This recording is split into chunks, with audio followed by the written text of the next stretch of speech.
నమస్తే, good morning అందరికి. మీ తీర్మార్ మళ్ళా సరే, ఓకే. ఒక చిన్న ఇన్సిడెంట్ జరిగింది. సరే, ఏదేమైనప్పటికీ కూడా మార్నింగ్ న్యూస్కి అందరికీ స్వాగతం. సుదర్శన్ అన్నతో కలిపి శ్యామ్ కూడా కాసేపట్లో జాయిన్ అవుతాడు. సో ప్రపంచ కుబేర్ల జాబితాలో ఉన్నటువంటి అదానీ గారు భారతదేశంలో రిచెస్ట్ పర్సన్గా అవతరించిండు. 11 లక్షల కోట్ల సంపద ఆయన దగ్గర ఉంది. 10 లక్షల కోట్ల సంపద ముఖేష్ అంబానీ దగ్గర ఉంది. వీళ్ళిద్దరికి కలిపి దాదాపు 20-25 లక్షల కోట్ల సంపద ఉంది. ఈ 25 లక్షల కోట్ల సంపద తెలంగాణ రాష్ట్రానికి ఉన్న అప్పు 7 లక్షల కోట్లు. ఇట్లా దక్షిణ భారతదేశం అప్పులు దాదాపుగా తీర్చొచ్చేమో. ఇలా చూస్తూ ఉంటే అంత సంపద వాళ్ళిద్దరి దగ్గర ఉంది. వాళ్ళిద్దరి సంపద పోయినసారి హిండెన్బర్గ్ రిపోర్ట్ ఆధారంగా అదానీ ఆస్తులు 5 లక్షల కోట్లు కోల్పోయిండు.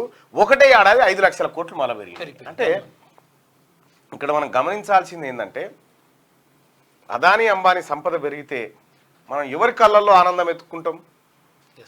ఎవరిది చెప్పారు? ఎవరి కళ్ళల్లో ఆధారం? ఎన్డీఏ ప్రభుత్వం, నరేంద్ర మోడీ గారి కళ్ళల్లో ఆనంద బాష్పవాలని చూస్తామన్నట్టు.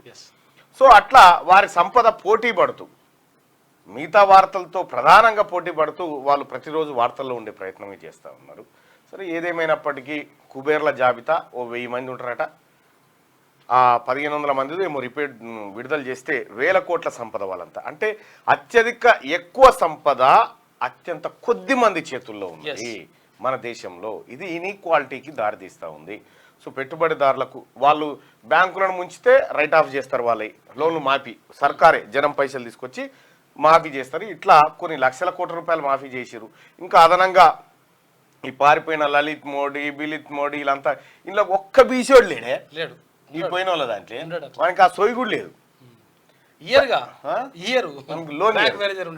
ఇక ఇంకొక లెక్కను మనం చూడాల్సినటువంటి లెక్క వచ్చింది. బీసీ ప్రజలారా, ముఖ్యంగా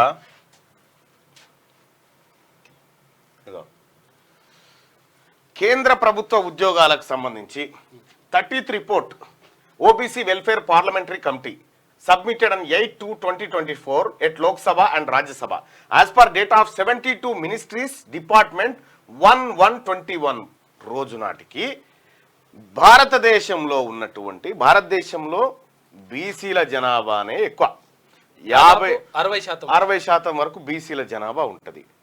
అయితే వీళ్ళకు 27% రిజర్వేషన్ ఉంది. 27% రిజర్వేషన్ ఈ బీసీలకు అమలైందా? వాస్తవానికి కేంద్ర ప్రభుత్వ ఉద్యోగాలలో 27% మంది బీసీలు ఉన్నారా అని ఒక్కసారి రిపోర్ట్ తీస్తే దాదాపు మొత్తం ఉద్యోగస్తుల సంఖ్య 18,92,059 మంది మొత్తం కేంద్ర ప్రభుత్వ ఉద్యోగులు. అందులో ఓబీసీలు ఎంతమంది అంటే 4,15,799 మంది ఉన్నారు. అంటే ఎంత పర్సెంటేజ్ ఉన్నారు? 21% ఉన్నారు. ఎంత తక్కువైంది? 6%. అంటే 1,00,000 ఉద్యోగాలు బీసీలకు దక్కలే. ఇంకా 27% కూడా అమలు కాలేదు. కేంద్ర ప్రభుత్వ ఉద్యోగాల్లో 1,00,000 అమలు కాలే. ఇప్పుడు ఇంకా వీకింది. ఇంకా ఈడబ్ల్యూఎస్ వచ్చింది కదా, ఈ ఇళ్ళకేనే మళ్ళా కోత. దాదాపుగా 1,00,000 ఉద్యోగాలు, ఓబీసీల ఉద్యోగాలు అక్కడ ఆగమైపోయినాయి. ఇక్కడ లేరు. అట్లా అసలు యాక్చువల్ గా ఉన్నదే తక్కువ. అసలు యాక్చువల్గా 27% అనేది అద్భుతమేం కాదు. అసలు 27% అనేటువంటిది కేంద్ర ప్రభుత్వం గతంలో ఇచ్చింది. అది అసలు యాక్చువల్గా ఉన్నదేమో 60%. 60% ఉన్న వాళ్ళకి 27% ఇస్తే అదే మహాప్రభు అనుకుంటే అందులో కూడా అది కూడా కొత్త పెట్టేసింది, కథమైంది. ఇగో ఇక్కడ చూస్తే మనకు యాక్చువల్ గా 18,92,059 ఉద్యోగాలలో 5,10,856 ఉద్యోగాలు రావాలి. కానీ ఎంత తక్కువ వచ్చినాయి? 95,057 ఉద్యోగాలు తక్కువన్నాయి. ఇంకా 1,00,000 ఉద్యోగాలు తక్కువన్నాయి. షార్ట్ ఫాల్ చూసుకో. ఇగో సెంట్రల్ సిటీలలో చూసుకుంటే బీసీల పరిస్థితి ఇంత దారుణంగా. అయితే ఈ ఉద్యోగాలలో కూడా ఈ ఉన్న వాళ్ళందరూ కూడా కింది స్థాయి ఉద్యోగులు ఎక్కువ ఉంటారు. దీంట్లో కూడా ఇగో ఏది సఫాయి కర్మచారి వాళ్ళే ఉంటారు ఎక్కువ. మళ్ళా ఇగో ఇది చూడరేవు సఫాయి కర్మచారులు. చూడు, సఫాయి కర్మచారులు 35,110 ఉంటే బీసీలు 6,280 ఉన్నారు. ఇలా మంచిగా ఉన్నారు. ఇక గ్రూప్ సి ఉద్యోగాలలో దాదాపుగా 33,68,101 ఉద్యోగాలు ఉన్నాయి. ఇక గీన్నే చూసుకో గ్రూప్ సిలోనే ఈ బుడ్డ ఉద్యోగాలు. పెద్ద ఉద్యోగాలు అసలు మన దరి కూడా చేరలే. ఇట్లనే ఊకుంటే ఈ 1,00,000 బీకినాయి. మనం ఇప్పటిదాకా ఓట్లు గుద్దుకుంటూ వచ్చినాం. ఇప్పటిదాకా ఎవరు నాకు ఒక ఆయన పంపిండు, మెజారిటీ బీసీలు రెడ్లకు వెలమలకు ఓట్లేసి వాళ్ళ దగ్గరకు పోయి హక్కుల కోసం డిమాండ్ చేస్తారట. వాళ్ళని సీట్లో కూర్చున్నబెట్టి వీళ్ళు హక్కుల కోసం డిమాండ్ చేస్తారట. ఓ మిత్రుడు పంపిండు నాకు, అది ఉంటే చూస్తా. ఎంత సిగ్గుపడే ముచ్చటంటే ఇటు పిల్లల ఉద్యోగాలు పోతాయి, వాళ్ళ జీవితాలు పోతా ఉన్నాయి, ఇవన్నీ పోతా ఉన్నటువంటి సందర్భంలో అసలు పైన అనడానికి వీల్లేదు. అసలు అననీకి కాదు, మనకు సోయి ఉంటే కదా నడుస్తుంది. అట్లా ఎంత ఘోరాతి ఘోరమైనటువంటి విషయం అంటే, ఇగో శ్రీకాంత్ అని ఆయన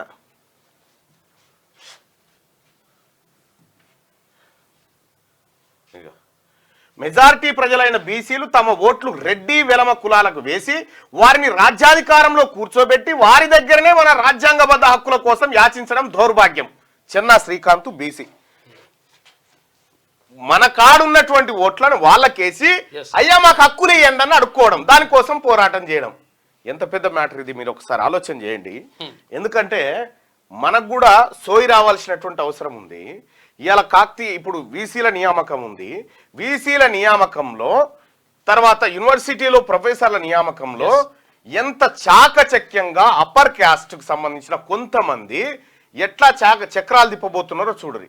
ఒక మంత్రి గారట మూడు నాకు ఇస్తే నేను మన 3 రెడ్లకు ఇస్తా అని చెప్పని అంటుండట. వీసీ పదవులు మూడు అన్నట్టు ఆయనకు 3 అన్నట్టు ఆయనకి ఇస్తే అవి చేస్తారట. చాలా ప్రమాదంలో ఉంది బీసీ యువకులారా. బీసీ ఎంత అంటే మనకు తెలవకుండానే మన కాళ్ళను నరకేస్తా ఉన్నారు. తస్మాత్ జాగ్రత్తగా ఉండాలి. ఎందుకంటే ఇవాళ రాబోతున్నది బీసీఏ, బీసీ వాదమే, బీసీ రాజ్యమే నిలబడబోతా ఉంది. దయచేసి నేను చెప్పేది ఒకటి గుర్తుపెట్టుకోండి.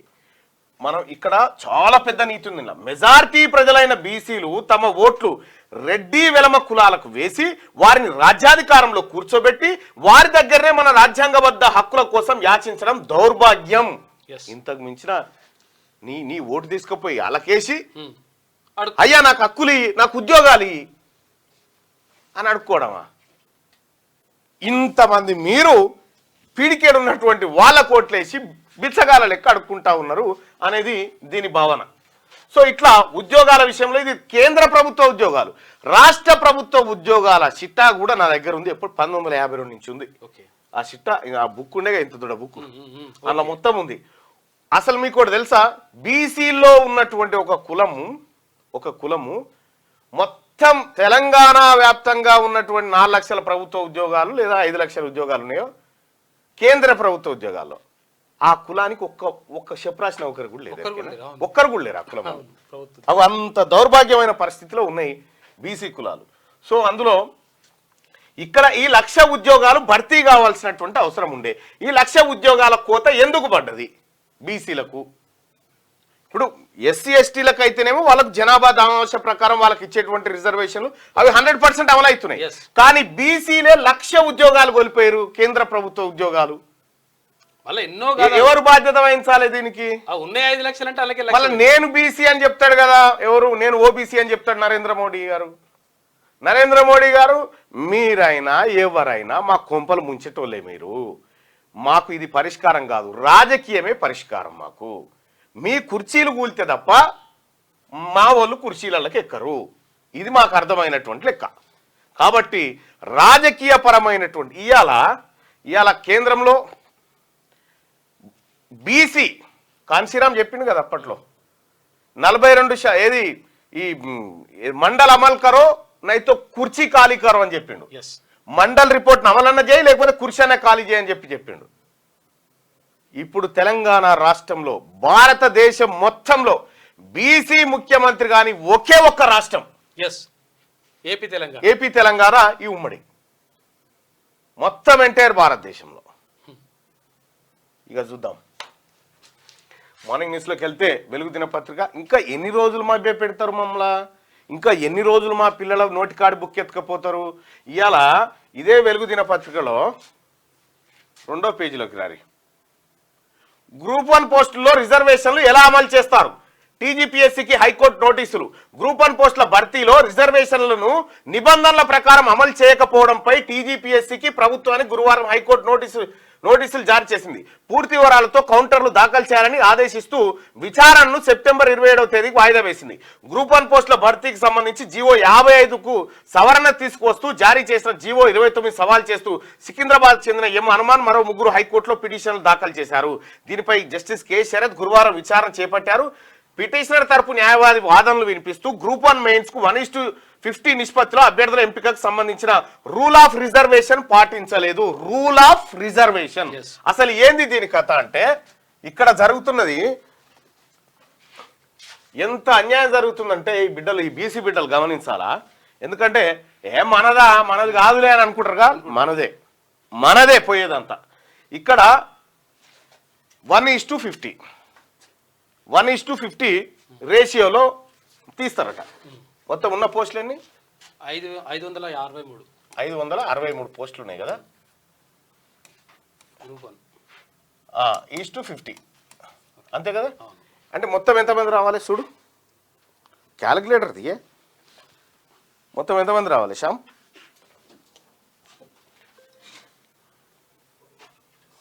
25,000 మంది దాదాపుగా. 25,000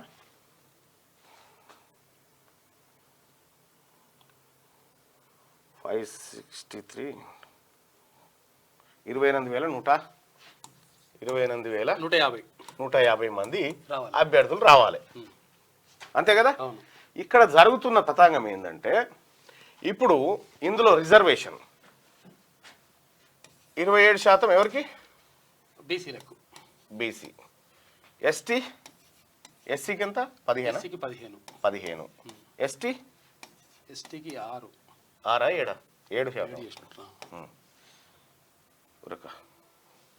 ఉల్టా రాసుకొచ్చిందా?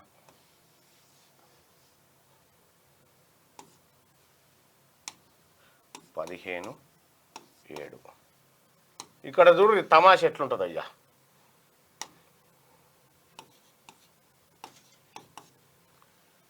ఈడబ్ల్యూఎస్ 10% కదా. 10% ఈడబ్ల్యూఎస్. ఓకే, అంతే. ఇప్పుడు 60% దాదాపుగా రిజర్వేషన్ కదా. అయితే ఇంతమందిని పిలవాలి కదా. ఇప్పుడు టాప్ వచ్చిన ఇంతమందిని ఇప్పుడు బీసీలో ఓపెన్ కేటగిరీలో పిలుస్తారు కదా. ఓపెన్ కేటగిరీలో వీళ్ళందరినీ దాదాపు 28,150 మందిని టాప్ వాళ్ళని పిలుస్తారట.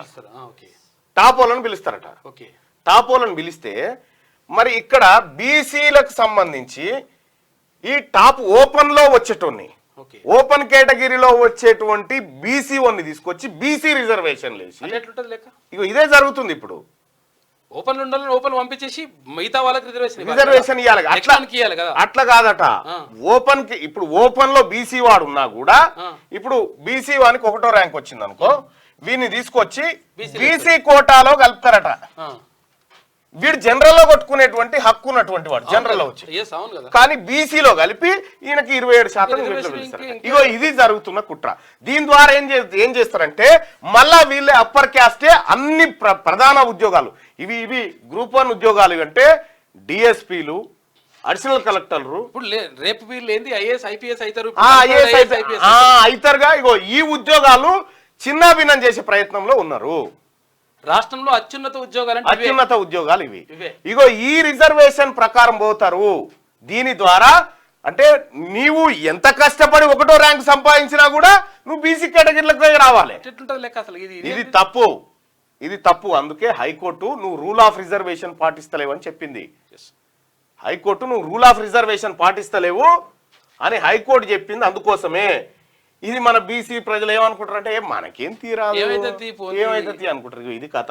ఆఫీసర్ లేకపోతే నీకు పనే కాదు. నీవు 30 ఏళ్ల పాటు ఇప్పుడు వాళ్ళు వచ్చి కూర్చుంటే ఏం చేస్తావు, ఏం చేయగలుగుతావు? మళ్ళా 30 ఏళ్ల తర్వాత నీకు ఆ ఉద్యోగం ఖాళీ అవుతుంది. 30 ఏళ్ల తర్వాత. అప్పటి వరకు రాముడేవుడో రాకాసుడేవుడో. ఈ రకంగా ఈ ఉద్యోగాలను కొల్లగొట్టే పనిలో ఉన్నారు. మెజారిటీ ఉద్యోగాలను కొల్లగొట్టే పనిలో ఉన్నారు. నువ్వు ఎంత చేసుకున్నా ఇంకా బీసీ వాళ్ళకి వచ్చేది ఎంత? బీసీ బి వాళ్ళకి 37. ఇక్కడ ఇక ప్రతి కేటగిరీలో 1:50 నిష్పత్తిలో అభ్యర్థులను ఎంపిక చేయడంలో టీజీపీఎస్సీ నిబంధనలు పాటించలేదు. ప్రతి కేటగిరీ అంటే బీసీడీలో ఇగో ఇంతమందిని పిలవాలి, బీసీబీలో ఇగో ఇంతమందిని పిలవాలి. ఇప్పుడు ఇక్కడ ఉంది ఏది బీసీబీ ఉంది, 37 ఉద్యోగాలు ఉన్నాయి. 37 ఉద్యోగాలు ఇంటూ 50 అంతమందిని పిలవాలి. కానీ వీళ్ళందరినీ ఓపెన్ కేటగిరీలో గుంజుకపోయి తక్కువ ఏమైనా పడితే తీసుకొస్తారట వాళ్ళకి. దీంతో ఏమైతుందంటే అసలు యాక్చువల్ గా కొంపలు మునుగుతున్నాయి. బీసీలో ఎవరైతే ఇప్పుడు అంటే రిజర్వేషన్ ద్వారా ఇక్కడికి రావాల్సిన వాళ్ళు ఎవరైతే ఉంటారో వాళ్ళందరూ రాకుండా పోతున్నారు, ఓపెన్ వాళ్ళు వచ్చేసి అక్కడ కూర్చుంటున్నారు. అది మనకు తెలియకుంటేనే మన కొంపలు అంటుకుంటున్నాయి. జరా బీసీ యువకులారా తస్మాత్ జాగ్రత్త, ఆలోచించుకోండి. టీజీపీఎస్సీకి కూడా చెప్తా ఉన్నాం, మీరు మహేందర్ రెడ్డి గారు మీరు మీ ఆలోచనలు అప్పర్ క్యాస్ట్ పిల్లలకు అనుకూలంగా ఉంటే ఇక్కడ ఎవడు ఒప్పుకుంటోడు లేడు. ప్రతిదీ మేము అబ్జర్వ్ చేస్తూనే ఉన్నాం. ఇష్టం వచ్చినట్టుగా నిర్ణయాలు తీసుకొని మా ఆఫీసర్లే ఉండాలి, రేపు పొద్దుగల 30 ఏళ్ళకి మేము ఇక్కడ బీజాలు వేసిపోతామంటే కుదరదు. మీరు మీ అప్పర్ క్యాస్ట్కి సంబంధించినటువంటి ఆలోచన అక్కడ ఇంప్లిమెంట్ చేయకండి. అక్కడ ఒక రూల్ ఆఫ్ రిజర్వేషన్ ఉంది. ఇక్కడ బీసీ బిడ్డలకు అన్యాయం జరిగితే మళ్ళా ఇందులో కూడా బీసీలో ఎన్నున్నాయో చూడు. నీకు రోస్టార్ విధానంలో కూడా మోసమే జరిగింది. ఓపెన్ ఎందుకు రావద్దు అంటున్నా నేను.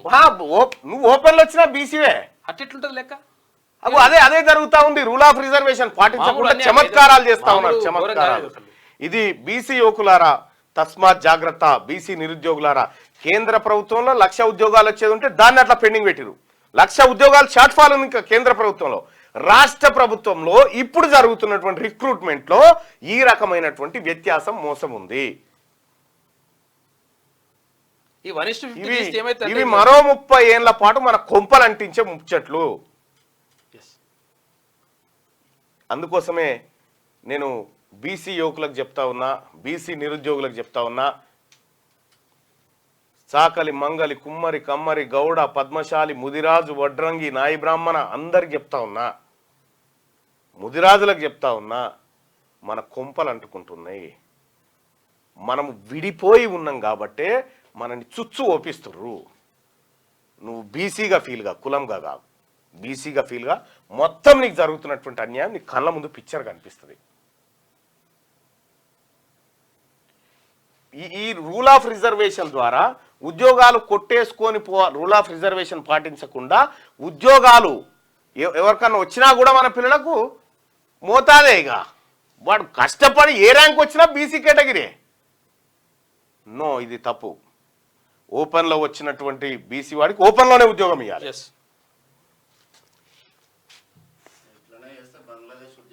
అవుతుంది ఎన్నడో అవుతుంది. ఇవి చేస్తూ ఉంటే, ఈ తిర్రి పనులు చేస్తూ ఉంటే ఖచ్చితంగా ఏదో ఒకనాడు మంచిగానే అంటుకుంటుంది.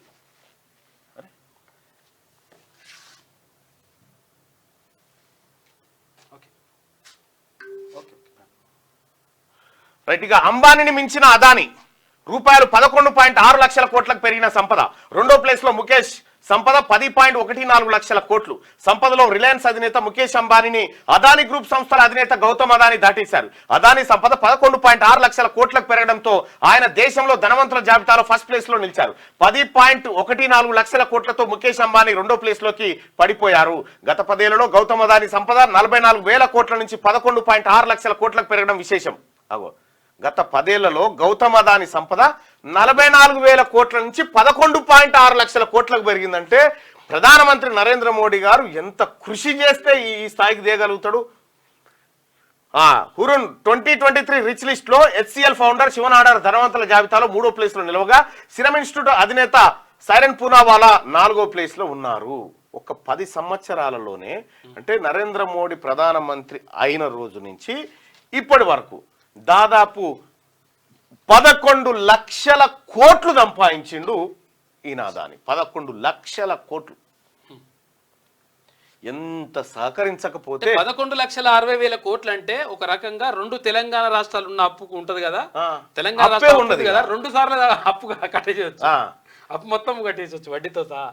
ఇగో ఇది 2 సార్లు జియో కస్టమర్లకు 100 GB క్లౌడ్ స్టోరేజ్ ఫ్రీ ఇచ్చిరట. ఈ జియోది మీకు ఎరికే కదా, మోసమే అది. జియో కథ మీకు ఎరికే కదా. ఒకటి సర్కస్ ఆడిస్తుండట. సర్కస్ ఆడించుకుంటా పరదాలు కట్టిండు చుట్టూ. 50 రూపాయలు టికెట్ పెడితే ఎవడు వస్తలేట. ఏమో ఎట్లా చేయాలరా ఎవడు వస్తలే అంటే నేను చూసుకుంటా అని చెప్పి ఫ్రీ అని చెప్పినట. సర్కస్ ఫ్రీ అనగా ఓ మంది అంతా వచ్చి నిలబడ్డారు. మంచిగా ఇక మంది అంతా నిండిపోగానే గేట్లు అన్ని మూసేసిరు. షో స్టార్ట్ అయింది, తాళాలు వేసేసిరు గేట్లకి. ఏంగానే ఆ సర్కస్ ఆడిచ్చేటోడు ఏం చేసిందంటే, అరే పులిని ఇడిచిపెడుతున్నా, బయటికి పోవాలనుకుంటేనే 100 రూపాయలు కట్టిపోరి, 100 రూపాయలు కట్టి మీరు బయటికి పోరి, లేకపోతే మీ పని చేస్తుంది పులి అన్నదట. తలా 100 ఇచ్చి బయటికి వెళ్ళి వచ్చారు. ఇగో ఇదే జియో. వాడు first free free free free free అన్నాడు, కథం. ఇప్పుడు చూడు ఎట్లుందో కథ.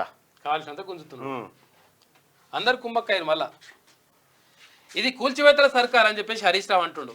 కాంగ్రెస్ ప్రజాప్రభుత్వం కాదని కూల్చివేతల ప్రభుత్వం అని బీఆర్ఎస్ ఎమ్మెల్యే హరీష్ రావు అన్నారు. హైదరాబాద్ బ్రాండ్ సహా అన్నింటినీ కూల్చివేస్తున్నారన్నారు. హైడ్రా పేరిట డ్రామాలు ఆడుతున్నారన్నారు. ఈయన కూల్చేసినట్టు ఈయనే ఉన్నట్టున్నాయి. ఫస్ట్ ఈయనే ఉంటాయి. దయచేసి మార్నింగ్ న్యూస్ చూస్తున్నటువంటి మిత్రులారా, ఈ లైక్ బటన్ క్లిక్ చేయాల్సిందిగా మీ అందరూ రిక్వెస్ట్ చేస్తా ఉన్నా. అలాగే షేర్ కూడా చేయండి, మీ వాట్సాప్ గ్రూప్లో అక్కడిక్కడ షేర్ చేయండి. బీసీ ప్రజలారా మీరు ఎక్కువగా కొద్దిగా దృష్టి పెట్టండి. అంటే అన్యాయం జరుగుతుంది అనుకున్నారు, అందరు కూడా సపోర్ట్ చేయొచ్చు, అట్లేం లేదు. ఎస్సీ ఎస్టీ బీసీ తర్వాత బీఎస్సీలో కూడా ఇదే విధమైనటువంటి విధానాన్ని అమలు చేయటం కుట్ర జరుగుతుంది. అన్ని చోట్ల చేస్తారు. ఇప్పుడు నువ్వు వీసీల నియామకం చూడు ఎట్లుంటుందో, యూనివర్సిటీలలో రిక్రూట్మెంట్ చూడు ఎట్లుంటుందో. ప్రొఫెసర్లు, అసిస్టెంట్ ప్రొఫెసర్లు, అసోసియేట్ ప్రొఫెసర్లు. ఇక్కడ కాకతీయ యూనివర్సిటీలో ఆయన పేరు నరసింహారెడ్డి ఏదో ఉంది, రిజిస్ట్రార్, కొల్లగొట్టి పారేస్తున్న ఉద్యోగాలు మొత్తం అప్పర్ క్యాస్ట్ పిల్లల కోసం. శాతవాన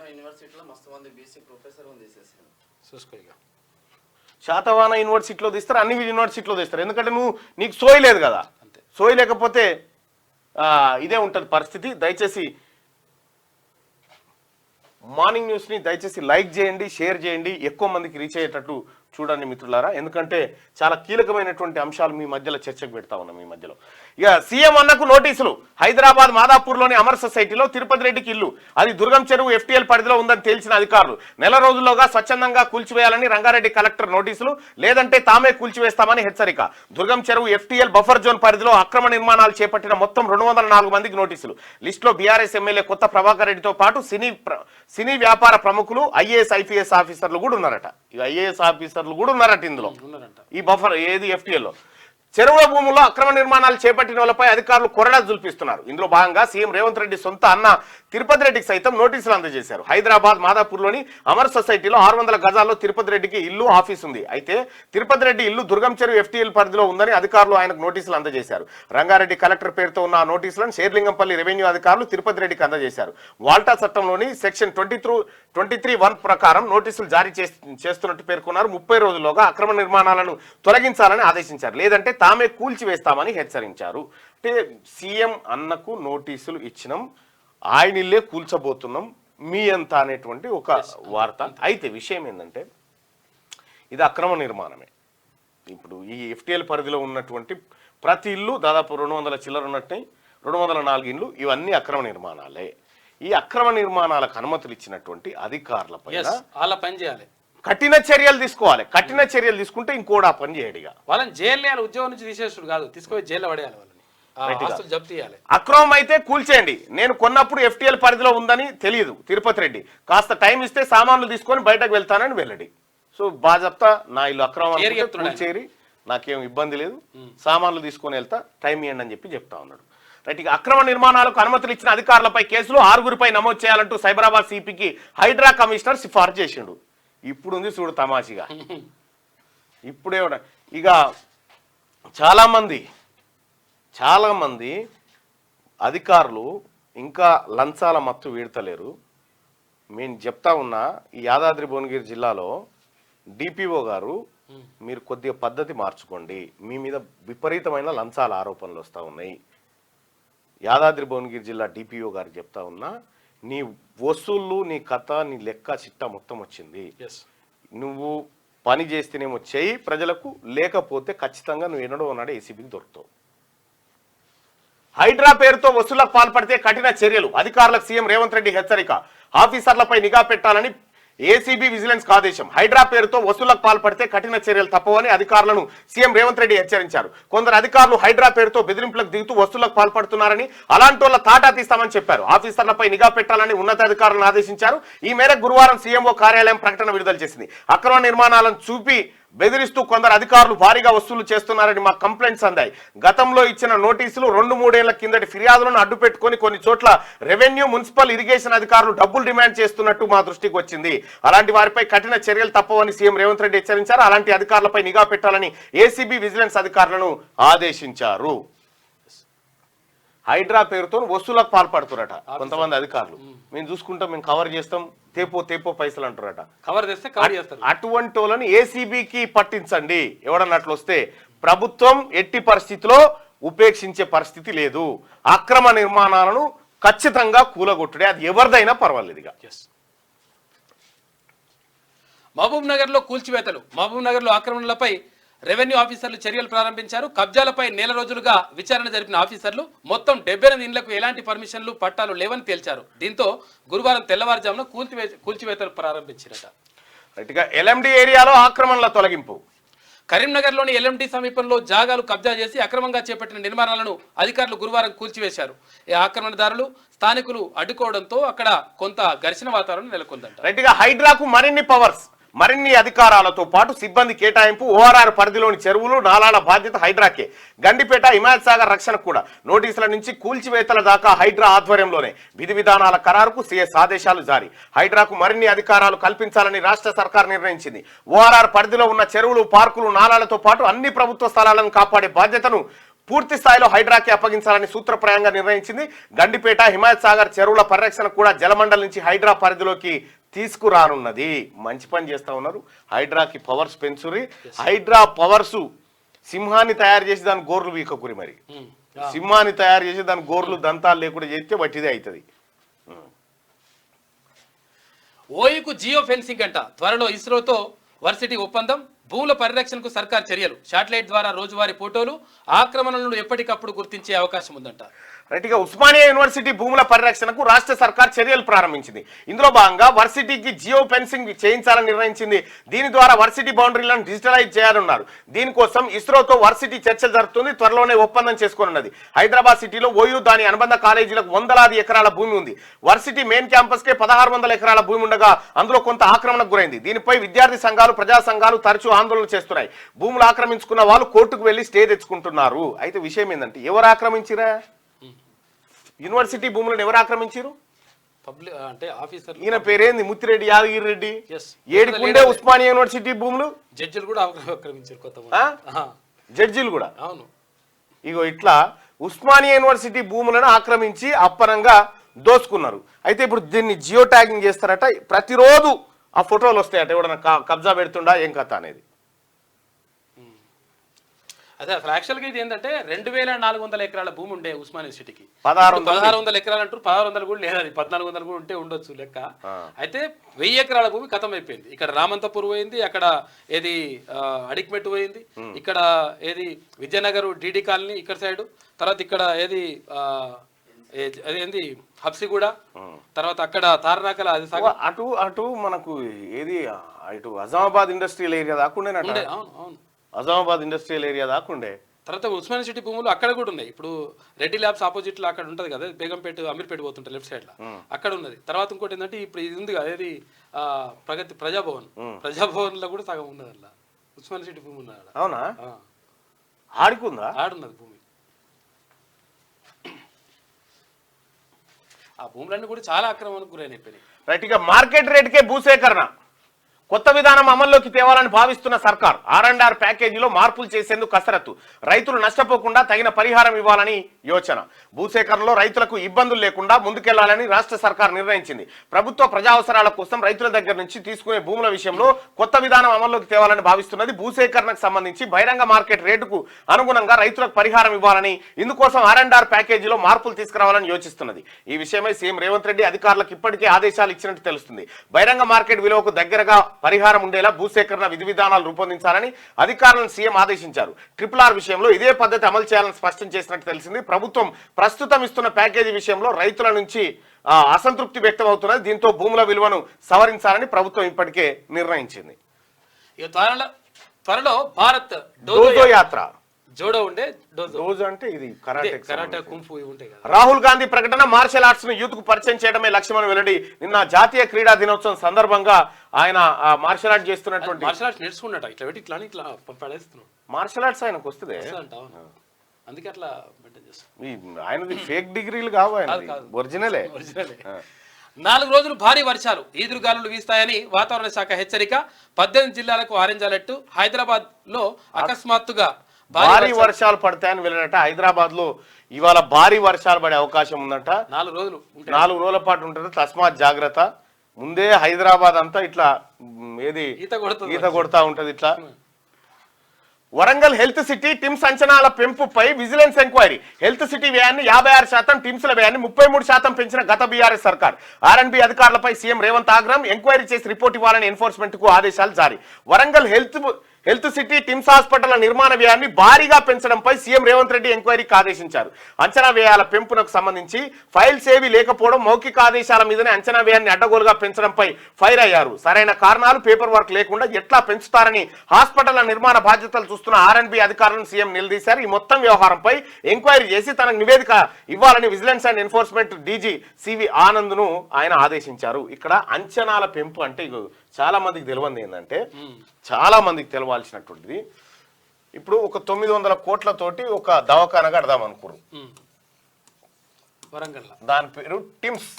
ఎగ్గినే ఇక్కడ Telangana institute of medical science అని పెట్టిన దానికి ఈ టిమ్స్ హాస్పిటల్.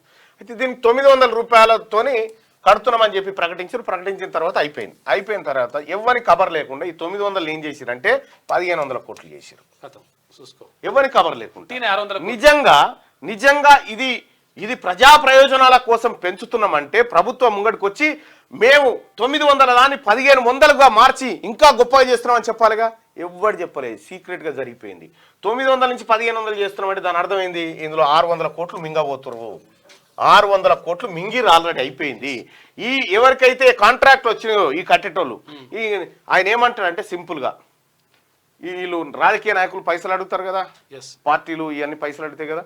సార్ ఒక ఎలక్షన్స్ వస్తున్నాయి 100 కోట్లు కావాలని అనుకో, ఇస్తా సార్ నాదేముంది, నాకేమో ఇక్కడ కాంట్రాక్ట్ 900 కోట్లు ఇచ్చారు, దాని అంచనా పెంచి 1500 కోట్లు చేయి అనగానే సరే చేస్తాం అనగానే ఇక్కడ 1500 కోట్లు చేస్తే ఈ 600 కోట్లు ఈ రాజకీయ పార్టీల నాయకులు తీసుకుంటారు అన్నట్టు. 400 కోట్ల అంచనాతో స్టార్ట్ అయిన సెక్రటేరియట్ 1600 కోట్లు. ఈ అంచనాలు ఎందుకు పెరుగుతా ఉంటాయంటే ప్రజలారా, ఈ అంచనాల పెంపు అనేది అత్యంత ప్రమాదకరం. 400% పెంచారు. అంచనాల పెంపు అనేది చాలా డేంజర్. నీకు స్కూల్ బడ్జెట్ ఉందనుకో 2000 కోట్లు, ఇది పెరగదు ఎప్పుడు అంతే. ఇది ఎడ్యుకేషన్ బడ్జెట్ ఇంకా తగ్గుతుంది కానీ పెరగదు. అంచనాలు పెరిగాయి దీంట్లో. విద్యా వైద్యం కాడ అంచనాలు పెరిగాయి. ఈ తట్ట పని మట్టి పని కాంట్రాక్ట్ల కాడ పెరుగుతుంది. ఎందుకంటే 1000 కోట్లు కొల్లగొట్టడానికి, 1000 కోట్ల రూపాయలు కొల్లగొట్టడానికి. మీకు గమ్మత్ చూస్తే మీరు ఒకటి, ఈ మొన్న కొడంగల్ ఎత్తిపోతల పథకానికి టెండర్లు పిలిచారు. 4400 కోట్లు 4500 కోట్లతో టెండర్ పిలిస్తే ఎవరయ్యా ఈ టెండర్, ఎవరికి దక్కినాయా టెండర్లు అంటే మెగా, రాఘవ, ఆ తర్వాత నాగార్జున, ఆ తర్వాత ఎల్ఎన్టీ. వీళ్ళకి ఎట్లా ఇచ్చారు అనుకున్నాం ఇంకా టెండర్లు కూడా. ఈయనకు 1100 కోట్లు, ఈయనకు 1100 కోట్లు కీసులాడుకోకుండా. ఈయనకు 1100 కోట్లు, ఈయనకు 1100 కోట్లు టెండర్లు ఇచ్చేసారు. వీళ్ళు ఎవరిని పావుచారు వానికి ఇచ్చేసారు అనుకో రాదుగా. అయితే ఎవరు సార్ వీళ్ళంతా? ఈయన కృష్ణారెడ్డి, మెగా కృష్ణారెడ్డి. ఈయన ఎవరు? పొంగులేటి శ్రీనివాసరెడ్డి. ఈ నాగార్జున కన్స్ట్రక్షన్ ఇది ఆంధ్రోళ్ళది, ఇది మన తెలంగాణదే కాదు, బయటిది. ఇందులో లోకల్ కాంట్రాక్టర్స్ తెలంగాణ ఉద్యమంలో ఖర్చులు పెట్టుకొని కొట్లాడిన కాంట్రాక్ట్లే రావు. అప్పనంగా ఖబరే లేదు, వట్టిగా కొట్టేసుకొని వెళ్ళిపోతూనే ఉంటారు. వీళ్ళు బిడ్డింగ్లు కూడా ఎట్లా వేస్తారు అనుకుంటున్నావు? 4 ప్యాకేజీలు అనుకో, ప్యాకేజీ 1, ప్యాకేజీ 2, దీనికి టెండర్లు వేయాలిగా. ప్యాకేజీ 1 పన్ను 1100 కోట్లు అనగా ఈ నలుగురు టెండర్లు వేస్తారు. ఈ నలుగురు దీనికి టెండర్లు వేస్తారు. ఎట్లా వేస్తారు టెండర్లు? మళ్ళా లెస్కేయాలి, మాట్లాడుకుని వేస్తారు. మాట్లాడి ఉన్నదానికంటే లెస్కేయాలి. 1100 కోట్ల రూపాయలకు ఈ టెండర్ పిలుస్తున్నాం అంటే ఆయన ఈయన ఏం చేస్తాడు, ఎవరు మెగా ఆయన ఏం చేస్తాడంటే, నేను 1100 కోట్లు కదా, 1050 కోట్లు వేస్తాడు, 1099.9కే చేస్తా అని చెప్తాడు అన్నట్టు. ఈ వర్క్ మెగా ఆయన చేస్తాడు. అప్పుడు ఈయన రాఘవ కన్స్ట్రక్షన్ ఆయన వస్తాడు. వీళ్ళు ముందే బదురుకొని ఇదంతా ఈ ప్యాకేజ్ 1 నీకన్నా, ఇక నీకు కాబట్టి నలుగురం వేయాలి కాబట్టి టెండర్లు నలుగురం వేస్తాం, నీకంటే జర ఎక్కువ వేస్తాం, 1101 రూపాయి వేస్తా అంటారు వీళ్ళు. ఇట్లేసి ఈయన టెండర్ దక్కేటట్టు చేస్తారు. మళ్ళీ రెండవ ప్యాకేజీలో సేమ్ ఇది ఉల్టా అవుతుంది. ఇగో ఇట్లా మొత్తం కొల్లగొట్టుకొని ఎవరి కంపెనీలు వాళ్ళు పోతా ఉన్నారు. అసలు వాస్తవానికి కూడా ఇక్కడ చాలా కంపెనీలకు అర్హతలు కూడా లేవు, ఎక్స్పీరియన్స్లు కూడా లేవు. మీరు ఎప్పుడైతే ఈ మట్టి పని తట్ట పని ముట్టుకుంటారో ఇక తలిగినట్టే, పైసలకు తలిగిరన్నట్టు లెక్క. ఇక గుర్తుపెట్టుకోరు మీరు. వరంగల్ హెల్త్ సిటీ ఇప్పటికే చాలా కొన్ని వేల కోట్ల రూపాయల కాంట్రాక్టులు మళ్ళీ వాళ్ళకే బడాబాబులకే పోయినాయి. వాళ్ళే మంచిగా అప్పనంగా మింగుకుంటా దర్పాన్ని ప్రదర్శించుకుంటా కనిపిస్తావు. మళ్ళా ఇగో 56% హెల్త్ సిటీ 56 అంటే 100 రూపాయలతో అయిపోయే పనిని 156 రూపాయలకు తీసుకొచ్చారు అన్నట్టు వీళ్ళు. అయితే మరి 56 మీది 56 ఎట్లా అంటే మింగే కార్యక్రమాలు. ఏది హెల్త్ సిటీ డాక్టర్లను 50 మందిని ఎక్కువ పెడుతున్నామని చెప్పరు. ఆడ సౌకర్యాలు పిల్లరు, ఇవి బెడ్లు, సిమెంట్ ధర పెరిగింది, ఇసుక ధర పెరిగింది, అవినీతి విచ్చలవిడిగా తయారైపోయింది. అటు కేంద్రంలో రాష్ట్రాల్లో ఎక్కడ చూసినా విచ్చలవిడి అవినీతి తయారైపోయింది. ఈ అవినీతి ఎవరి సొమ్ము ఇదంతా? ఈ పేదోని సొమ్ము. ఈ పేదోని సొమ్ము కాంట్రాక్టర్లు జేబులలో వేసుకొని పోతుర్రు అప్పనంగా. మరి పిల్లలకి పెట్టి భోజనం దగ్గర అక్కడ కూరగాయల ధరలు పెరిగినాయి, రైస్ ధరలు పెరిగినాయి. మన హాస్టల్లో చదువుతున్నటువంటి పోరగానికి 50 రూపాయలకే మెస్ ఛార్జీ మేము భోజనం పెడతామని అంటే ఎట్టడ సరిపోతుందా? దాన్ని అంచనా పెంచాలని 150 చేయరు. 10 ఏళ్ళ నుంచి అదే ఉంటది. ఈడ మాత్రం ఇగో ఇది జరుగుతూ ఉంటది అన్నట్ల. హెల్త్ సిటీ వ్యయాన్ని పెంచిరు, టిమ్స్ల వ్యయాన్ని పెంచిరు. గత బీఆర్ఎస్ సర్కారు ఎన్ఫోర్స్మెంట్ ఎంక్వైరీ చేయమని ముఖ్యమంత్రి ఆదేశాలు జారీ చేసిండు. ఇక ఎర్రవల్లిలో కేసీఆర్ ను కలిసిన కవిత స్వాగతం పలికిన కార్యకర్తలు. నిన్న కవిత పోయి వాళ్ళ నాన్నను కలిసింది. ఒకసారి ఆ విజువల్ ప్లే చేద్దాం. ఒకసారి మీకు అవినీతి పైన ఒక చిన్న పోల్ ప్రజలారా, దయచేసి లైక్ బటన్ కూడా క్లిక్ చేయండి. లైక్ చేయండి, తర్వాత షేర్ చేయండి.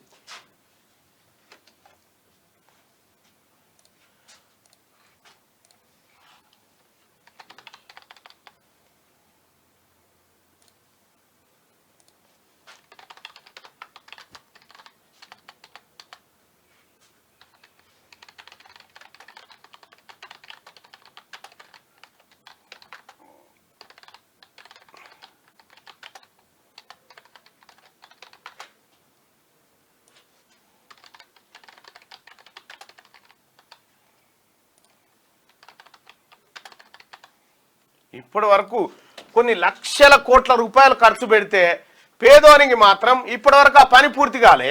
ఇలా బొక్కసాలు నిండిపోయి ఎవనయ్య సొమ్ము అన్నట్టుగా పంచుకొని తినుకుంటా. ఇగో తెలంగాణలో జరుగుతున్న ప్రాజెక్టులు ప్రజల కోసమా కాంట్రాక్టర్ల కోసమా? మీ ఒపీనియన్ పోల్ చేయండి.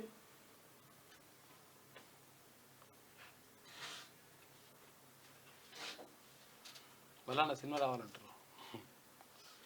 నా సినిమా ఏం చెప్తారు బాయ్ సాబ్, నాదేముంది. దమ్మున్న లీడర్ మా మల్లన్న జీవిత చరిత్ర ఒక సినిమాగా తెరపైన కనిపిస్తే చాలామంది యువతకు ఇన్స్పిరేషన్గా ఉంటుంది. ఫస్ట్ ఈ ఓటింగ్లో పాల్గొన్నారు. ఇలా ఇదే సినిమా రోజు సినిమానైనా మనది. ప్రతిరోజు గంటన్నర సినిమా నడుస్తూనే ఉండే మనతాన్ని. దయచేసి మిత్రులారా ఇది షేర్ చేయండి. ఎందుకంటే మార్నింగ్ న్యూస్లో నేను కుండబద్దలు కొట్టినట్టే మాట్లాడతా, ఏముందో అదే చెప్తా.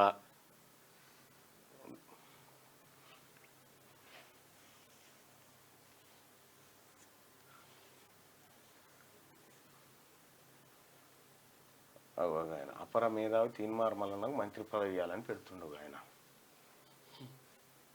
ఇది ఇంత మేధావితనాన్ని గుర్తించినోడే కదా మేధావి. రైట్, దయచేసి ఓటింగ్లో పాల్గొనండి. తెలంగాణలో జరుగుతున్న ప్రాజెక్టులు ప్రజల కోసమా కాంట్రాక్టర్ల కోసమా? కాంట్రాక్టర్ల కోసమే అని 89% అని చెప్తా ఉన్నారు. ఇది 100% కరెక్టు. ఏ కాంట్రాక్టరు ఏ పని తీసుకుండు, ఎంత తీసుకుండు, ఎట్లా దోస్తున్నాడు కూడా చెప్తా. అంత దొంగల ముఠ ఇది.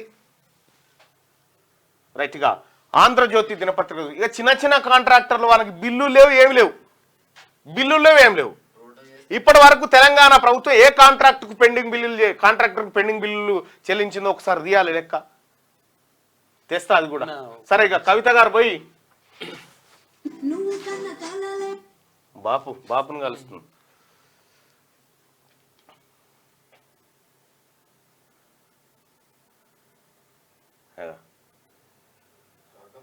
విగ్రహం లెక్కనే ఉన్నాడే కాక.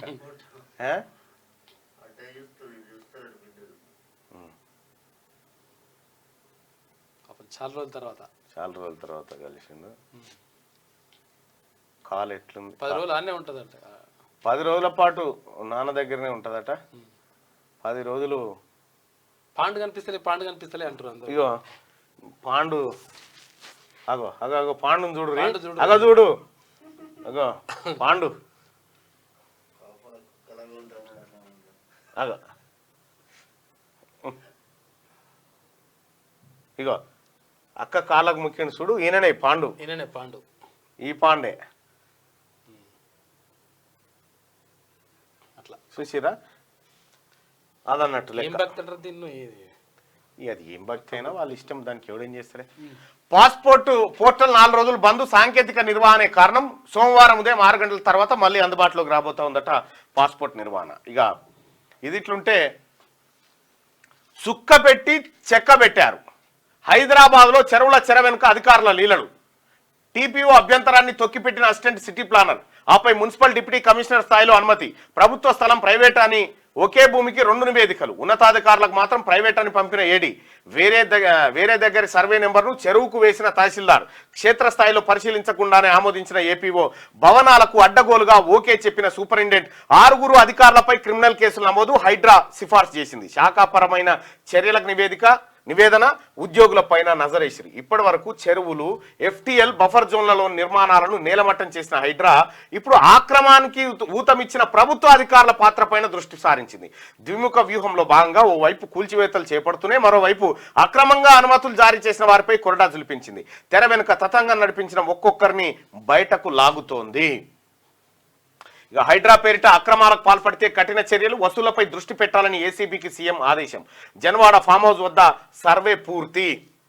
మరి Janwada farm house, Mallareddy college, Anurag Palla యూనివర్సిటీది, పల్లా రాజేశ్వర రెడ్డి, ఫాతిమా కాలేజు, వీటిని ఎప్పుడు కూలగొడతారని ఎదురు చూస్తున్నారు జనము.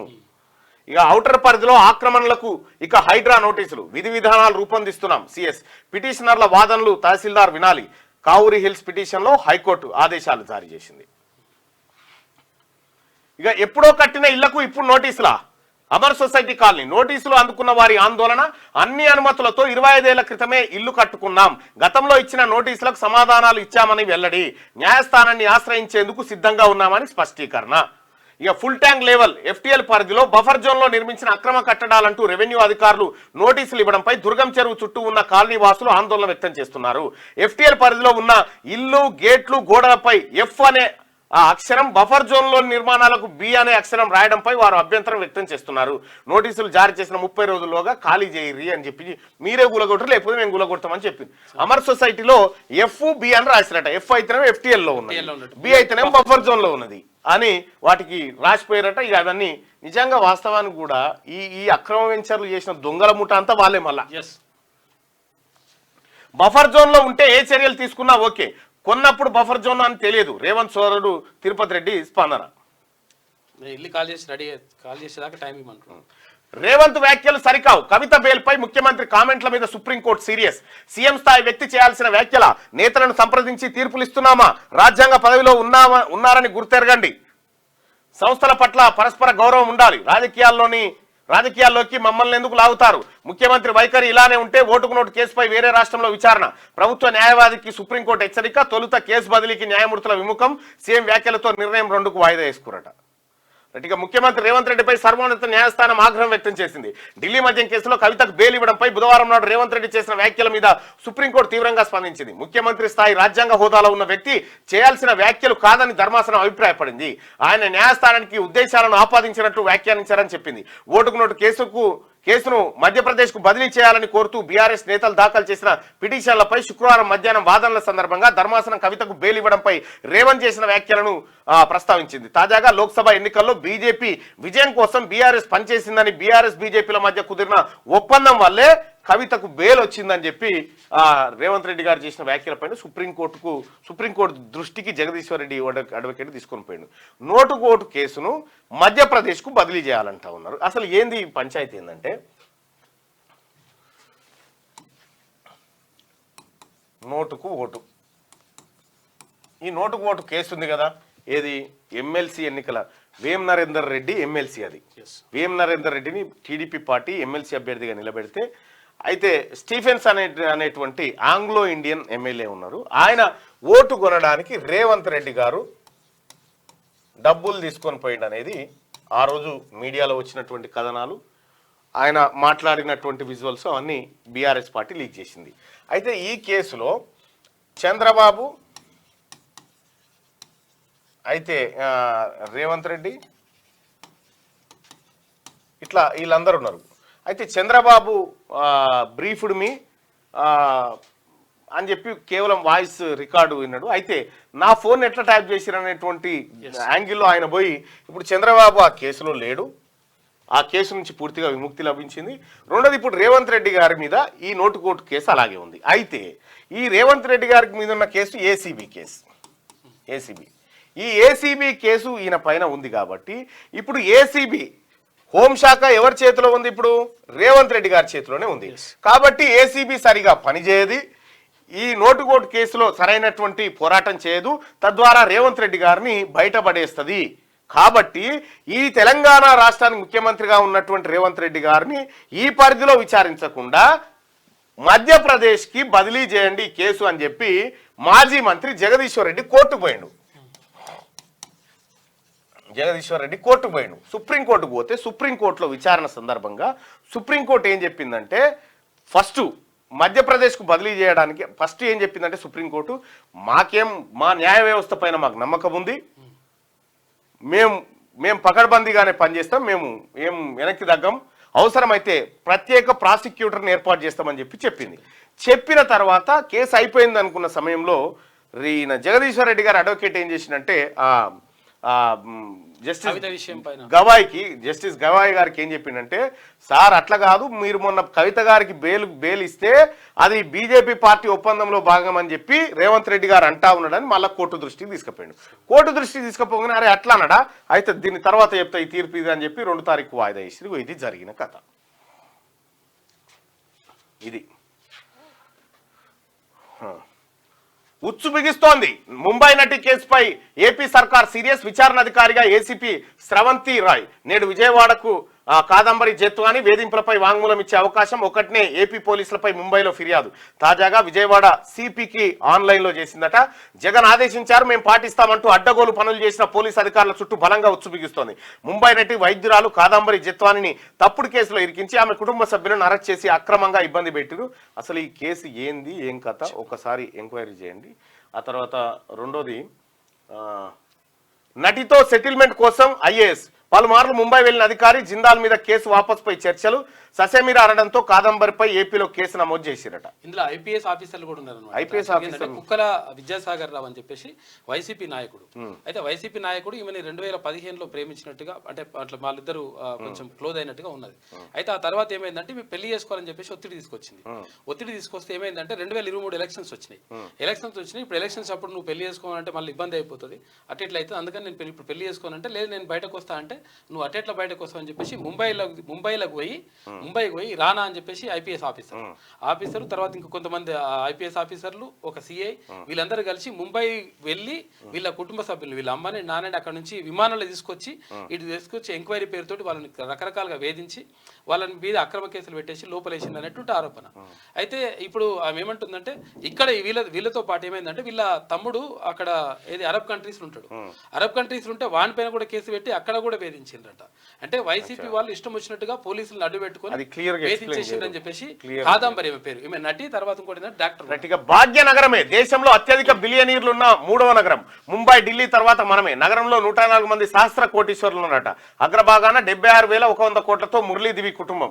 ఈ దివీస్ కంపెనీ ఉంది కదా, ఏది చౌటుపల్లి దగ్గర, అది.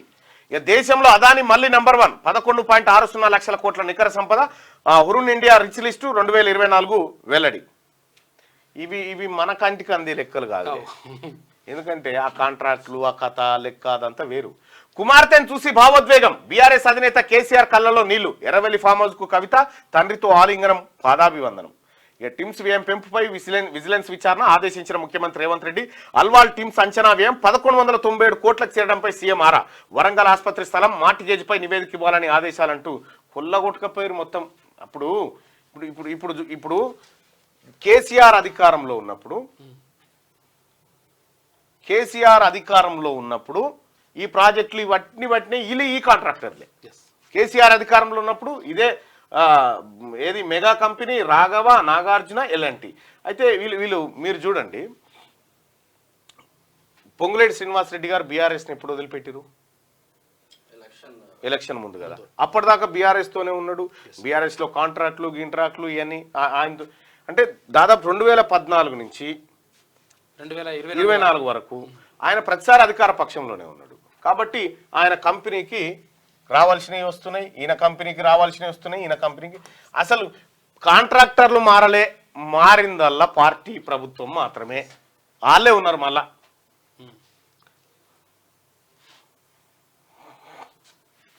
టిమ్స్ వ్యయం పెంపుపై విజిలెన్స్ విచారణ చేస్తూ ఉందట. ఇక ఒకసారి శనార్థి తెలంగాణలో ఉన్నటువంటి వార్తలను ఒకసారి చూస్తే మనం, అందాల రాశి సింగట. కాక యాక్టివ్ అయ్యేనా, బిడ్డొచ్చిన వేళ బీఆర్ఎస్ ను పట్టించుకునేనా? రోజు రోజుకి బలహీన పడుతున్న బీఆర్ఎస్, రుణమాఫీ హైడ్రాతో దూసుకెళ్తున్న సర్కార్, డిఫెన్స్ లో పడిపోతున్న బావాబొమ్మడులు, కేసీఆర్ వస్తేనే రాజకీయం రసవత్రం, సొంత పార్టీ శ్రేణుల్లోనూ ఇదే చర్చ. అయ్యో పాపం కేసీఆర్ కాక ఎట్టాంటోడు, ఎట్లయిపోయా తెలంగాణను కాక అయ్య జాగీర్ అని ఇక్కడి ప్రజలు ఆయనకు బానిసలనే తరహాలో ఫీల్ అయి 10 ఏళ్ల పాటు చేయరాని పాపం వల్ల చేసిండు. ప్రజల పేరుతో సంక్షేమ స్కీముల్లో అందిన కాడికి దండుకున్నారు. నయా నిజాం పాలనతో విసిగిపోయిన తెలంగాణ ప్రజలు లాగిపెట్టి తంతే కాలు విరగొట్టుకొని ఫామ్ హౌస్ కు పరిమితమైంది. ఇది చాలదన్నట్టు చేసిన పాపాలు ఊరికే పోతాయా? కాలం పగబట్టి 10 ఏళ్లలో కల్వకుంట్ల కుటుంబం చేసిన పాపాలన్నింటినీ ఒక్కొక్కటిగా బహిర్గతం చేసింది. కాళేశ్వరం ప్రాజెక్టుల నిర్మాణంలో లోపాలు, విద్యుత్ కొనుగోలు అక్రమాలు, గొర్రెల స్కీము, ఆఖరికి సీఎంఆర్ఎఫ్ రిలీఫ్ ఫండ్ను వదలలేదు. మరోవైపు గారాలపట్టి కవితక్క ఢిల్లీ లిక్కర్ స్కామ్ లో చక్రం తిప్పి తిహార్ జైలుకి 5.5 నెలల పాటు టూరుకు పోయి ఇటీవల తిరిగి వచ్చింది. అయితే బిడ్డ జైలుకు పోయిందన్న బాధను, చేసిన తప్పులకు ప్రజలకు మొహం చూపించుకోలేకనో ఓడిపోయామనే అక్కస్తోనే కారణం ఏదైనా కేసీఆర్ కాక మాత్రం ఇంట్లో నుంచి కాలు బయట పెట్టలే. కొన్ని రోజులు కాలు విరిగింది, మరికొన్ని రోజులు ఇంకేవో సాకులు చెప్పి ఫామ్ హౌస్ పరిమితమైండు. ఇదే సమయంలో బీఆర్ఎస్ పార్టీ రోజు రోజుకు ఆగమవుతుంది. అయినా కేసీఆర్ కాక పార్టీ పట్ల కనికరం లేకపోయాయి. బావమర్దులు కింద మీద పడి పార్టీని దొలుపుకొస్తా ఉన్నారు. కానీ ఏం పెద్దగా మరి ఇప్పుడన్నా యాక్టివ్ అవుతుందా లేదా, అయిపోయిందా పార్టీ పని అనేది ఎవరికి అర్థమైతలేదు. మంచిగా మిగతా వార్తల్ని మిత్రులు అందిస్తారు. దయచేసి మార్నింగ్ న్యూస్ని అందరూ లైక్ చేయండి, షేర్ చేయండి, ఎక్కువ మందికి రీచ్ అయ్యేటట్టు చూడాల్సిందిగా మీ అందరూ రిక్వెస్ట్ చేస్తాను.